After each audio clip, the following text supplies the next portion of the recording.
There you go. Good afternoon, lovely people. This is Marie Alessi with another episode of Unsilence Grief. And this is a very impromptu. Usually we plan it a little bit differently at a different time. However, this year, lady, I have found her on LinkedIn only yesterday. And I saw a post and I'm like, I need you to come live with me and talk about what you do. Sharna, without further ado, would you please do me the honor and introduce yourself to our audience because I love the topic that we are going to speak about today, especially the solution you have, not so much the topic. Please introduce yourself. Welcome.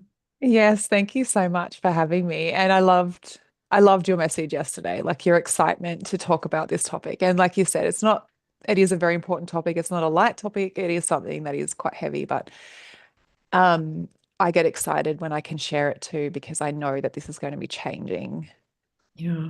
changing things for women now and changing things for women in the future and also the professionals that support them. Oh, thank you. Yeah. Um anyway, so who am Thank I? you. Yeah, thank you for being so spontaneous because we had planned to actually chat and then make an appointment and then we're like, let's just go live now because this is like you're doing something next week where I'm like, let's not wait. People need to hear about that. So yeah, do a bit of an introduction. Who are you? And yeah, tell us a little bit about you. Yeah, so my name is Sharna Southan. I am a pregnancy loss practitioner, an educator, and a mentor, a business mentor in this space as well.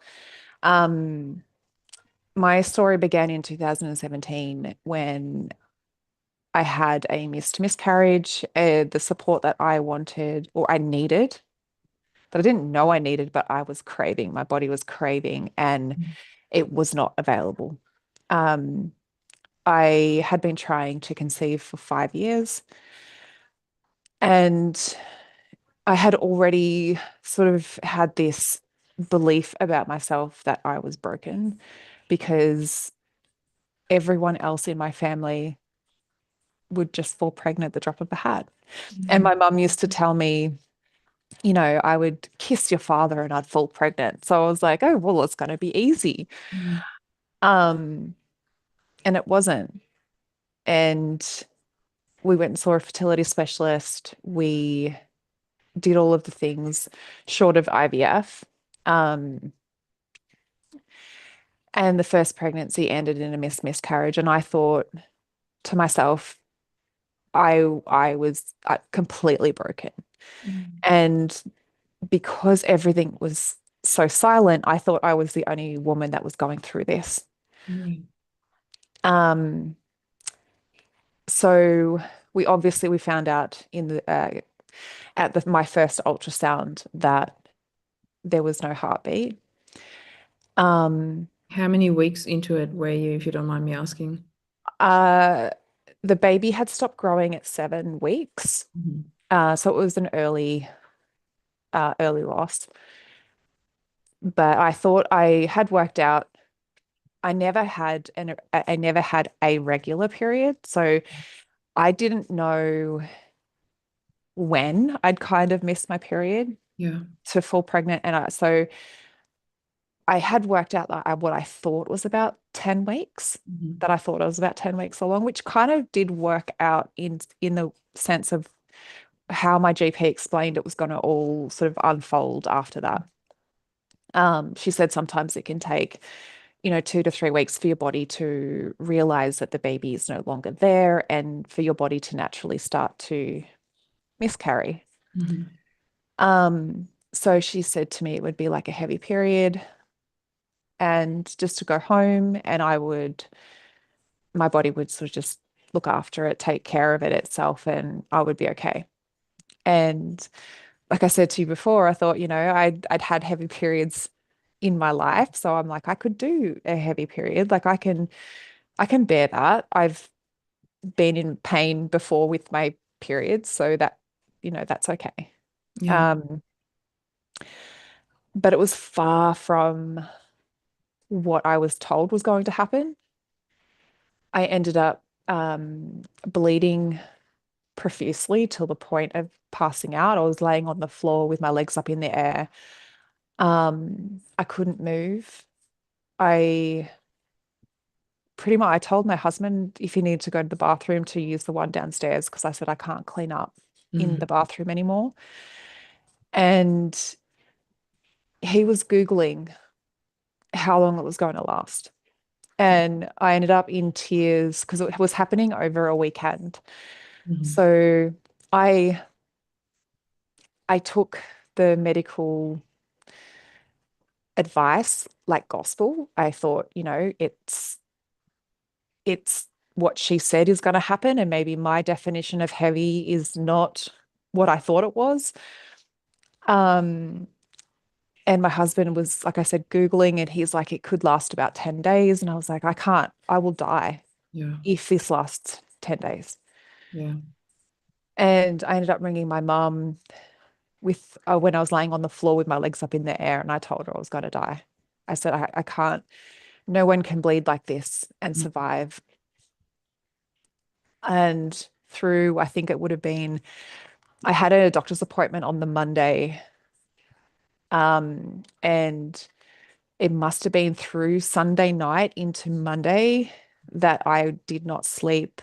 I was experiencing contractions, but I didn't know they were contractions because I'd never been pregnant before. So I just was in immense pain, and just crying through the night. Um, there's obviously any pain relief that I had at home just was not touching that pain. Yeah. So when Monday came around, we went to the doctors. They wheeled me in a wheelchair and pretty much called the ambulance straight away. And I was rushed off to hospital at that point and sent in for immediate surgery to essentially complete the miscarriage because my body wasn't doing it on its own. Um, and they had me hooked up to all different pain relief for the contractions. But when I got into the emergency room, that's when I was told there were contractions.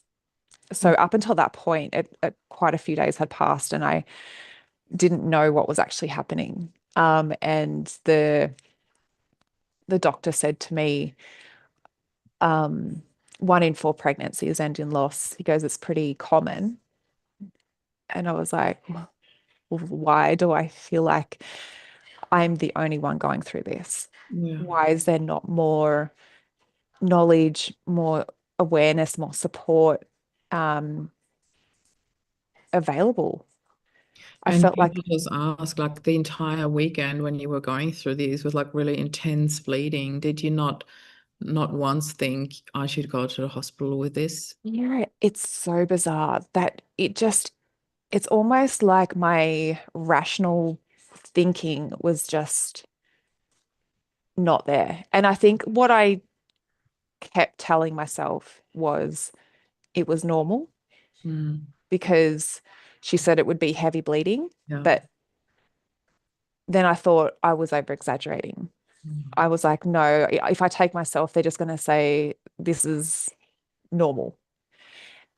And it was this battle that I was having in my mind. And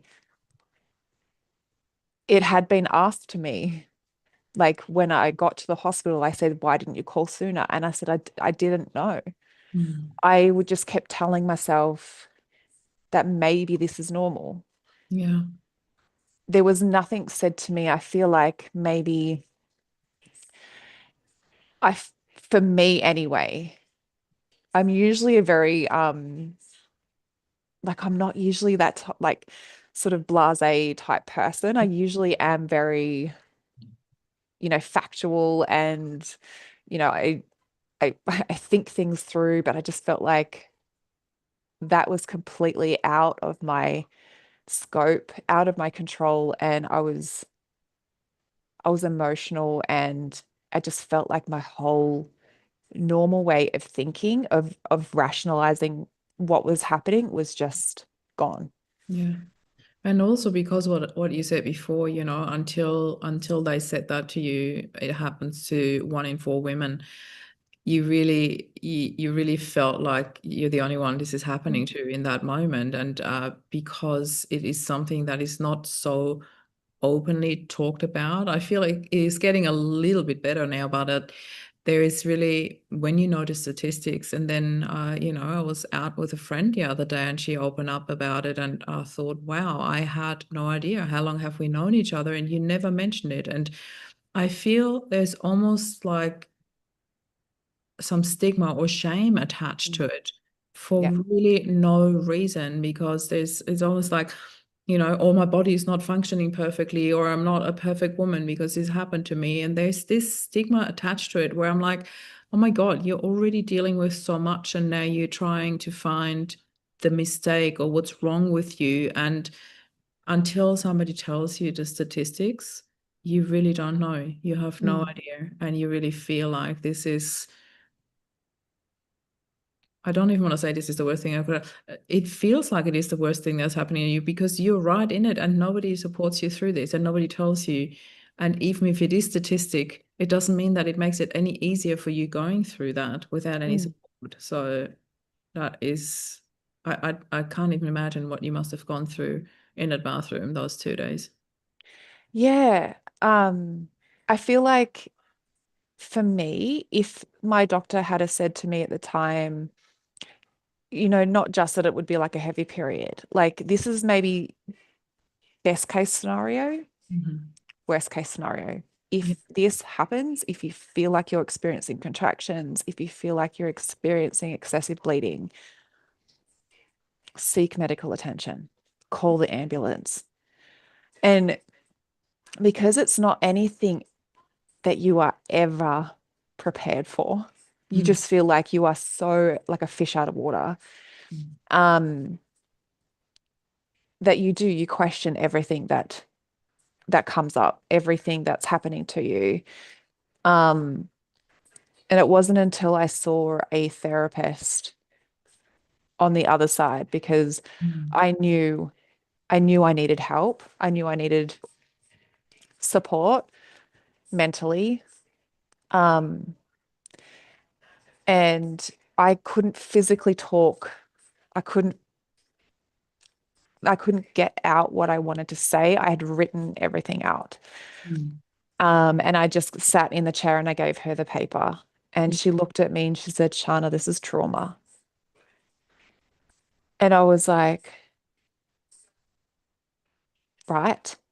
Like, no wonder this feels big. But also because growing up, I had been told that I over exaggerated everything, like pain wise. Mm.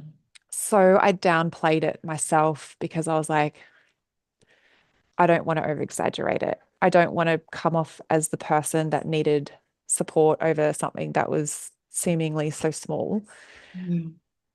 Um, I should have in hindsight, I should have absolutely called for help, like called the ambulance sooner, and it may have mitigated the trauma that was embedded into my system. But I also, it didn't cross my mind. Mm. Like just that thought to get help did not cross my mind. So, It doesn't surprise me though, from what you just shared, the having been told that you were exaggerating in your childhood, and you also told me about the loss that you had when you were 19. Do you want to share that as well here?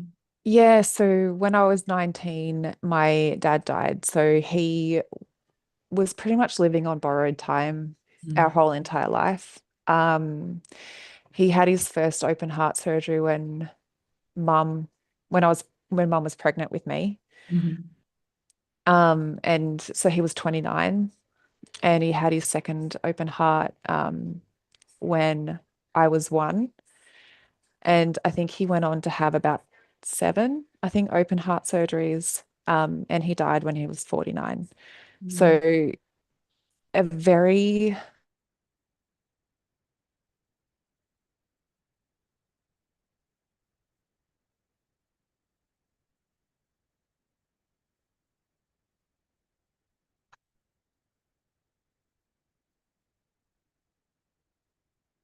Sharna, I think I lost connection with you now.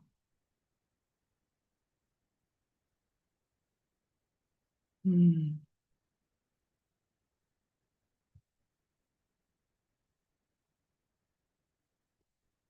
Hmm. I hope you're coming back, Sharna. I can't hear you at the moment. You're completely frozen. Oh, she's back, hopefully. Oh, I've got you back. I know, I don't know what It happened. was such a bizarre moment because you were like, this was a very, and I thought you were looking for words, but then I realized you weren't moving. I'm like, oh, she's frozen. And I'm like, okay, we've got you back. So Yes. talking Yeah. about, you were talking about your dad. It was a very, I don't know what came then. Um, I don't know, darling. You just have to wait. I'll come and finish. I don't know. So cute. How old is he? She's 7 and she wants to glue something. So I'm like, I don't know. I really don't know what you want to glue. So please don't do it yet. Don't glue anything in the house we still need. Yeah. Um, yeah, I don't know what part I had dropped out, but it was a very, like at 19, you don't expect that to happen. And I always thought that my dad would be walking me down the aisle and watching our kids grow up, and or even just seeing the person I chose for the rest of my life. Mm. And it's funny, like even growing up, like I would often look on to other people's families and be like, oh, you're so lucky to still have your dad. Like you're so lucky. You might think you hate them, or you might think like you might be fighting with them all the time. And I'm like, but you're lucky. You're lucky they're still here. So it was a very difficult time. I didn't deal with the grief very well at all. Being 19, I didn't have the capacity to deal with that. So that ended up being something I needed help with, and I didn't seek help until probably my mid-20s. Mm. But it was only then, because I was starting to develop patterns in my relationships that weren't healthy as well. So there was a lot of things that were sort of coming out at that time Mm. where I realized um, I needed to process what was happening, what had happened with him, Yeah. and then what was unfolding in my life. Can I ask you, because very often when we are experiencing a loss, it re-triggers things that we haven't dealt with from our Mm. childhood or things like that. So when you went through your pregnancy loss, how old were you when you went through your pregnancy loss? I was 34. Yeah. So that Yeah. was, yeah, 25 years after your dad passed away. Um, 25 years, no, 15 I, years, sorry. I'm just going to leave it up to Yeah, you because yeah, I'm yeah. terrible with maths. 15 years later, yeah.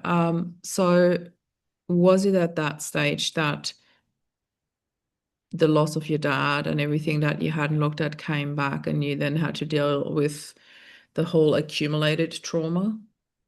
There was a lot that came back, and I feel like it felt almost like I was, I talk about it a lot in the work that I do, is like the activation of the past, like, and how it felt, and going through the miscarriage almost felt like I was reliving the grief Yeah. of my dad and the intensity of that. Like it wasn't just like a fleeting moment of tears, which, Yeah, you. grief is an ever evolving and ongoing thing that we learn to live alongside, and it never just goes away. Mm. Um, but I had to definitely had to process a lot. there was a mixed grief of him, of the heartache that I had from my dad dying, and then obviously the grief of losing the pregnancy as well. Mm. Um, but it almost felt like I had lost two people in one moment. Yeah, yeah. Can I, as I said at the very beginning, when I ask you to introduce yourself, I just want to reiterate that I found a post of you on LinkedIn, and the post spoke about pregnancy loss and the Mm. masterclass that you're doing next week. And that's why I said, let's do this now, because maybe people who hear this want to come to your masterclass next week because, as you said, so often we don't talk about what's involved, what emotions are involved, what you're going through. It is still something that is not talked about very openly or often enough. Mm. Grief, loss per se are already very awkward and heavy topics that nobody knows how to talk about or how to even address it.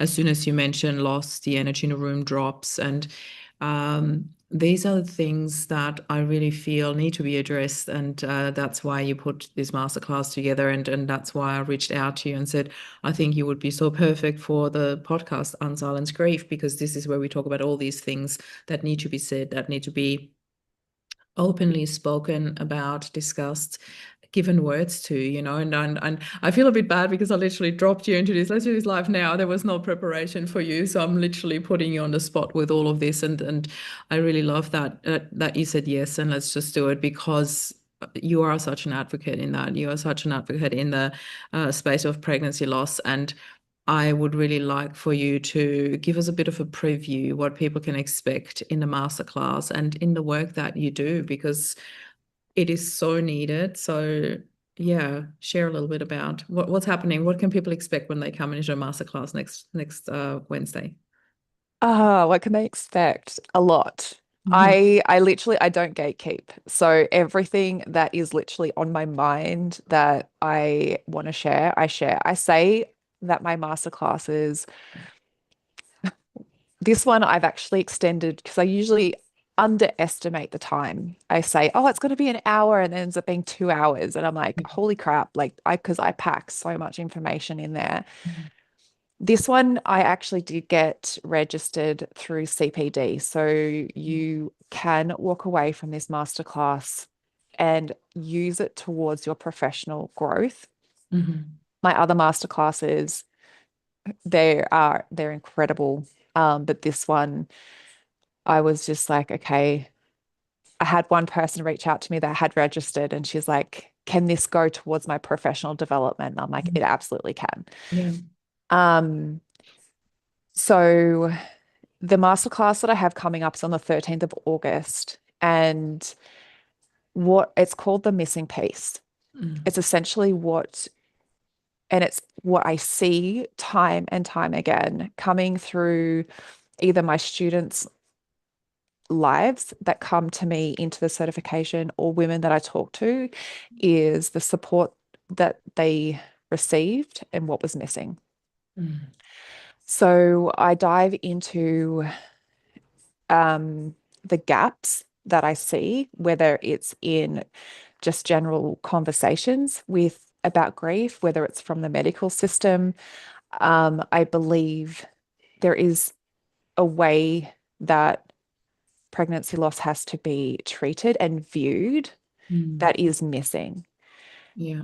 It and it happened to me. It's happened to my clients where you go to your GP afterwards and you're like, okay, when do I try again? And all they really focus on is the mental health aspect of it. Maybe go and see a therapist if you're feeling a bit anxious or depressed. Mm. And what I realized through my healing journey was that is far from the the response that women need Yeah. for their overall healing and recovery from pregnancy loss.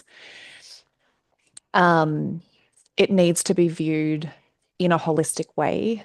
And the post that I think you saw on LinkedIn was that I'm actually bringing the neuroscience aspect of pregnancy loss healing into this masterclass. I'm just touching on it a little bit, I find and that's so fascinating, and that's why I instantly reached out to you. I'm like, I need to talk to you. I need to find out what's happening. Um, because again, so I have had people tell me time and time again the way that I view things is very unique. And that even one lady who's registered for the masterclass, she's like, you even take everyday tools and resources and adapt them Mm, to pregnancy loss yeah, in a way that is going to help the provider hmm, really help, specifically help the people that are going through pregnancy yeah, loss. So I touch on obviously the gap that I see in the medical profession, in day-to-day conversations, in the way that people, like you said, they're not necessarily grief literate. Society isn't really grief literate. So when you talk about loss, people don't know what to do or they don't know what to say. yeah, Um, I touch on obviously the neuroscience and epigenetics side of loss. So yeah. One of my favorite topics. I, Epigenetics. yeah, Yeah, I love it. Mm, I geek out. I have geeked out on epigenetics and generational trauma in the past. I have courses around that as well, but I'm actually bringing that element in because it has a neuroscience link. yeah, So I'm actually really excited to bring that little bit piece of awareness into it as well. And again, I'm viewing epigenetics through the lens of pregnancy loss and trauma. So I take the trauma lens and view it through pregnancy loss. I take the neuroscience lens and view it through pregnancy loss. I take the epigenetics lens and view it through um, pregnancy loss. Um, and then obviously what we're going to be talking about inside the masterclass is just touching the surface.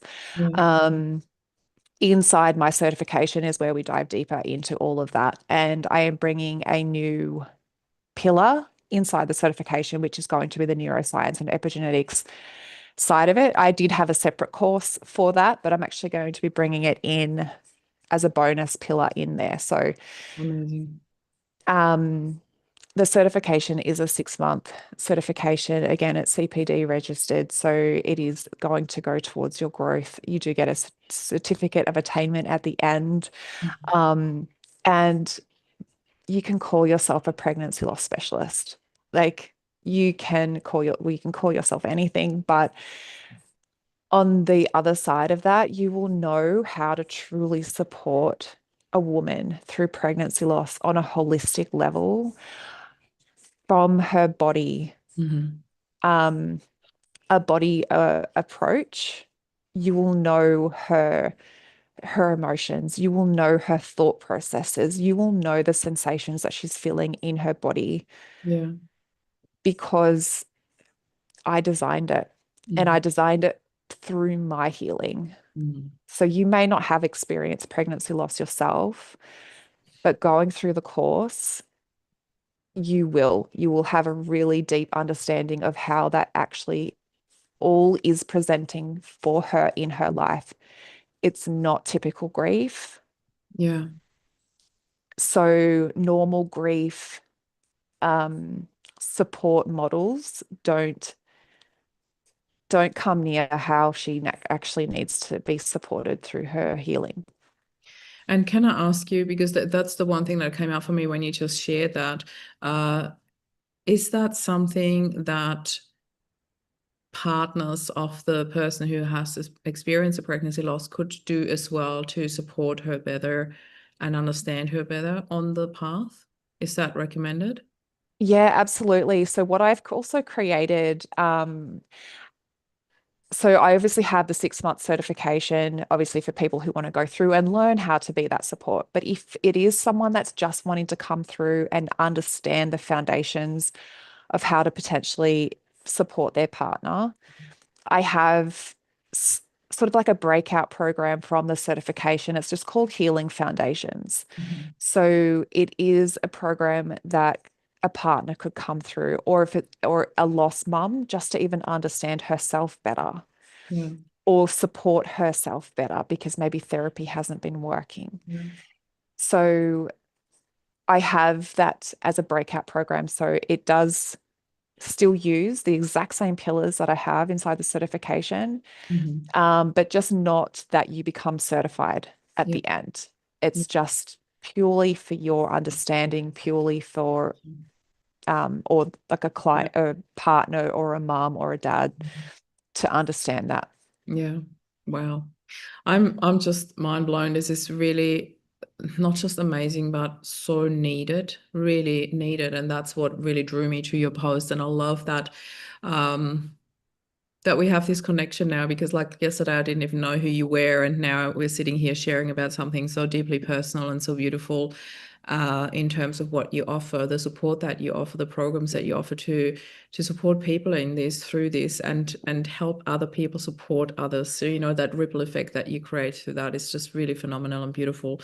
Obviously, for everybody watching this live here, I will come back to the show notes and I will add all the links where you can connect with Sharna and where you can also register for the masterclass on the 13th of August, 2025, in case whenever you're watching this, maybe next. Yes, 2025. Yeah, so we'll put the link in where you can register as well, but also her website. So if you happen to watch this past the 13th of August 2025, that you can still connect with Sharna and reach out and see where she's at with all the programs that I'm sure there'll be more and more to come over the years. So I want to thank you not just for being here, but for being so spontaneous, just to jump on live with me and do this without any preparation, without any mental preparation. So I really appreciate that. And before I let you go, Shana, if anybody's watching this right now who has experienced pregnancy loss or whose partner has experienced pregnancy loss and they just came across this post right now, this is live right now, um, if you could just say one thing to them to know that they are not alone in here, like where would you like to direct them to? What would you like to say to them? Um, if you're in the depths of the grief afterwards, the if it's the woman that is obviously experiencing it, just allow yourself to go through the motions. Don't Yeah. try to rush the process. Don't try to get to the other end. There, you have to you have to witness the grief, you have to witness the anger, you have to witness the jealousy, the shame, the guilt, like everything that comes along with it. Mm. It's not easy, Yeah. but in being able to do that for yourself now, it will help you move through it. Mm. You might not be able to see that. It might not feel attainable to be able to be happy again or feel joy again. It comes, but you need to witness the the heartache, you need to witness the pain, you need to witness the experience right now. And if it is inside like a partner dynamic, try if you can to communicate with each other Mm. or create a safe space for that to happen, whether or not you talk or not. Mm. Because I always say assumption can really put a wedge in between your relationship. Like if you assume that the person is feeling a certain way and you assume that maybe they're not grieving the same way as you, or you assume that they're further along in their path than you, Yeah. it can cause a lot more friction and a lot more pain. So, being able to create a safe space where you can open up the communication and really just know where the other person is. Yeah. I love that you said that because I feel it is most likely that a partner will grieve that loss very differently to Yeah. the person that it happened to that has gone through that. So That was a really big learning curve for me in my grief, to understand that other people grieve my person differently, Yeah. and that it's okay. There's no, like, comparison doesn't help us heal. We need to communicate. And what you said before, it just gave me this idea when I was listening to you, when you said how you shared with your therapist, and at first you couldn't even speak, you couldn't share in words what was happening.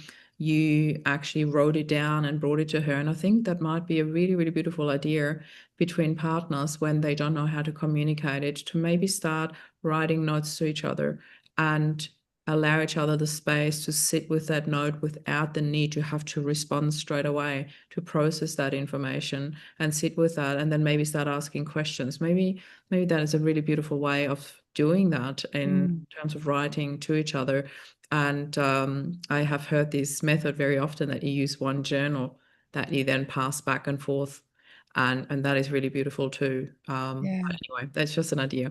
Shana, I'm Yeah. so happy that I found you. I'm so happy that we connected and that you were spontaneous enough to come and do this live with me. And anybody watching this and dealing with the topic of pregnancy loss right now, I can highly, highly recommend that you register for Shana's Masterclass for next week, 13th of August. I believe you said 10 a.m. Is that right?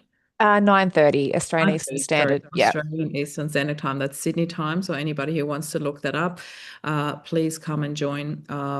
And I will be putting the link in the show notes after we finish this live. So Shana, thank you so much for being here. This is Shana and Marie signing off. Bye for now. Thank you. Thank you.